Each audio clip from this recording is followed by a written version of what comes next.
Dance break dance ఇది. So break dance ఎక్కి vomiting చేసుకున్నారు. ఒకసారి కామెంట్ చేయండి.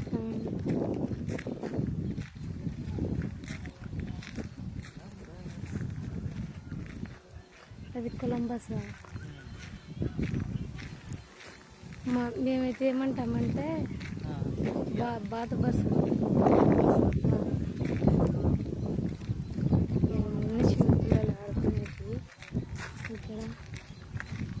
నేను చిన్నప్పుడు ఉన్నప్పుడు 19 కిడ్స్కి ఇవన్నీ కూడా ఇప్పుడు చూసినప్పుడు ఏమనిపిస్తూ ఉంటుంది అంటే ఇవి మా చిన్నప్పుడు లేవే అని. ఇట్లాంటివి ఉన్నాయి లేండి, స్కూటర్లు ఉన్నాయి మనకు. అట్లా ఇవి ఓకే.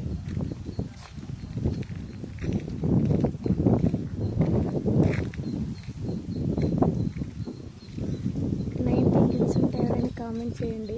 ఇవన్నీ చూస్తుంటే చిన్ననాటి జ్ఞాపకాలు గుర్తు వస్తున్నాయి మనకి. మేము చిన్నప్పుడు సంవత్సరానికి ఒకసారి గండివారాలు అనేవి జరుగుతూ ఉంటాయండి. అక్కడికి వెళ్ళే వాళ్ళం మేము. కేవలం అక్కడే చూసేవాళ్ళము, అక్కడ మాత్రమే ఎక్కేవాళ్ళం. ఇప్పుడు ఎప్పుడైనా రన్ అయితే ఎప్పుడైనా ఎక్కచ్చు.